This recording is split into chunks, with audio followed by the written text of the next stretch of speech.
राजधानी भोपाल में अंतर्राष्ट्रीय संग्रहालय दिवस के अवसर पर स्टेट म्यूजियम में संग्रहालय मेले का आयोजन किया गया, जिसका शुभारंभ मुख्यमंत्री डॉक्टर मोहन यादव ने किया। सीएम डॉक्टर मोहन यादव ने संबोधित करते हुए कहा कि हम नई पीढ़ी को आधुनिक दौर की जरूरतों के अनुरूप तैयार कर रहे हैं, ताकि उनकी रचनात्मकता और कल्पनाशीलता को उचित मंच मिल सके। हर साल 18 मई को अंतर्राष्ट्रीय संग्रहालय दिवस मनाया जाता है। इस अवसर पर मध्य प्रदेश की राजधानी भोपाल में स्थित स्टेट म्यूजियम में संग्रहालय मेले का आयोजन किया गया। इस आयोजन में मुख्यमंत्री डॉक्टर मोहन यादव और मंत्री धर्मेंद्र सिंह लोधी शामिल हुए और उन्हें इस मेले का औपचारिक तौर पर शुभारंभ किया। खास बात यह है कि इस साल एमपी में पहली बार वर्चुअल म्यूजियम का अनुभव प्रस्तुत किया गया है।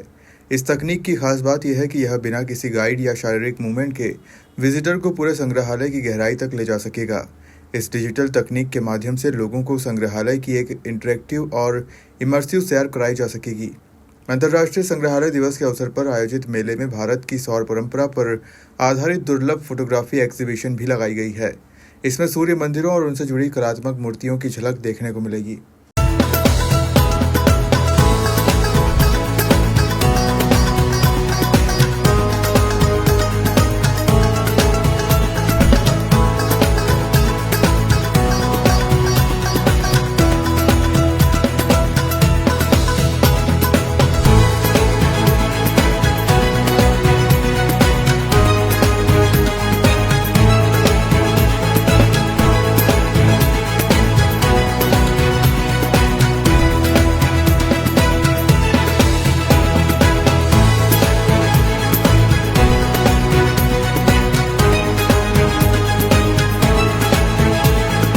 मुख्यमंत्री डॉक्टर मोहन यादव ने कार्यक्रम को संबोधित करते हुए कहा कि भोजकालीन इतिहास को भोपाल के विभिन्न मुख्य द्वारों के माध्यम से संजोया जाएगा। हमारी सरकार ने पूरे मध्य प्रदेश की विशेषताओं के आधार पर भोपाल सहित विभिन्न स्थलों पर भव्य प्रवेश द्वारों के निर्माण का जो संकल्प लिया था वह अब पूरा हो रहा है। संग्रहालय की आज के दौर के साथ जो जरूरतें हैं उस तरह से जोड़ करके आपने ये जो अपनी अद्भुत एक नई प्रकार की रुचि जागृत करने का प्रयास किया, जिसमें हमारी नई पीढ़ी को भी इसमें अपनी जो कलात्मकता है, अंदर की जो रचनाशीलता है, जो कल्पनाशीलता है, उसके प्रकटीकरण का मौका दे करके रुचि जागृत करने का एक अभियान चला है।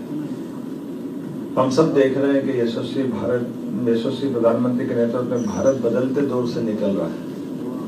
उदाहरण के लिए हमारे देवस्थान आमतौर पर केवल पूजा पाठ के लिए जाने जाते थे, लेकिन अभी अगर अपन बात करें तो उज्जैनी की जब बाबा महाकाल का महालोक बना है, तो महालोक के बनने के बाद भगवान का मंदिर तो 250 साल पहले कितना अद्भुत बनाया, वर्तमान में जो नया महाकाल कहलाता है। लेकिन एक पुराना महाकाल अलग और है जो उदयादित्य के काल का माना जाता है। किसके काल का, या पुरातत्व वाले और अच्छे से बताएंगे, मैं फंसे हुआ राजनीति वाला आदमी। लेकिन जूना महाकाल करके हम अपनी काम चला लेते। अतीत के प्रवाह में ऐसी कई सारी चीजों का बहुत समृद्ध है मध्य प्रदेश, लेकिन ये बात सही कि हम रहे न रहे, ये हमारी पुरातात्विक सामग्रियां हमारी उस गौरवशाली अतीत की ध्वजा लेकर हर काल हर युग में दुनिया के सामने सीना तान करके बताती है। इसलिए तो सिंधु घाटी सभ्यता पे हम गर्व के साथ बता सकते हैं कि हाँ, हमारी धरोहर क्या है।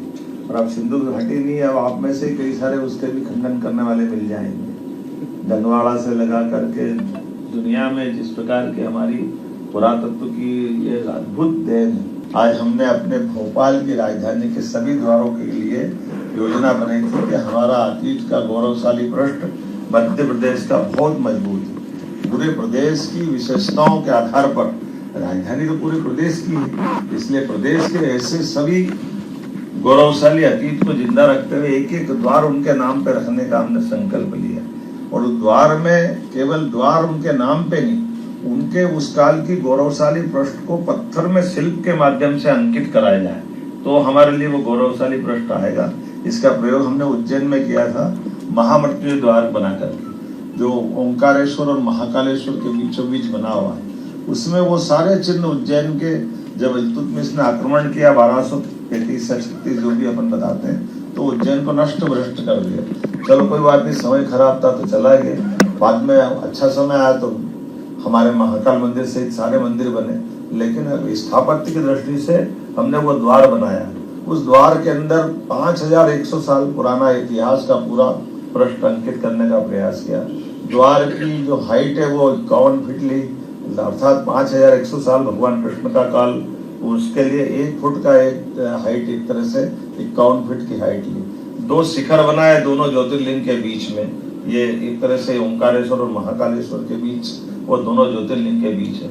12 साल में एक बार कुंभ आता है, उसकी दृष्टि से 12 राशियों को लाने का प्रयास किया।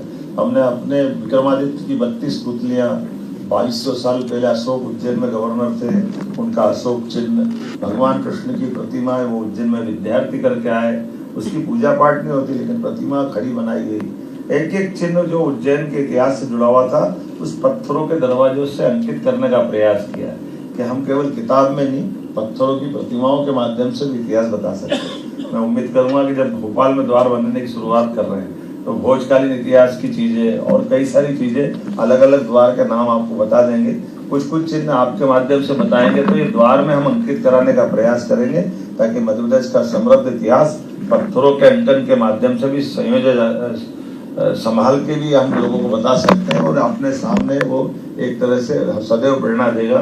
मैं आज विश्व संग्रहालय दिवस के अवसर पर वाकई ये तो इतना अच्छा हो गया कि भोपाल आए और यहाँ नहीं आए तो ऐसा लगेगा कि भोपाल आए ही नहीं, इतना अच्छा बन गया। मैं बधाई देना चाहता हूँ। लेकिन आप स्कूल शिक्षा विभाग, उच्च शिक्षा विभाग और पर्यटन विकास निगम के समय की रूप से योजना बना करके कोई आए अपने आप और देखे, इसके बजाय हम क्रम बनाए कि वो अपने आप कुछ समय बाद अलग अलग संभाग के लोग आते जाए, देखते जाए, बच्चे देखते जाए। 1 साल 2 साल ये अभ्यास करेंगे तो धीरे धीरे। संग्रहालय मेले में बच्चों के लिए रचनात्मक कार्यशालाएं, सांस्कृतिक प्रस्तुतियां, शैक्षणिक गतिविधियां और विशेष प्रदर्शनियों का आयोजन किया गया है। यह ज्ञान के साथ मनोरंजन भी प्रदान करेगा। बता दें कि इस मेले का आयोजन संग्रहालयों के महत्व को बढ़ावा देना है और लोगों को देश और राज्यों की सांस्कृतिक एवं ऐतिहासिक धरोहरों से जोड़ना भी है। भोपाल से उमेश यादव की रिपोर्ट।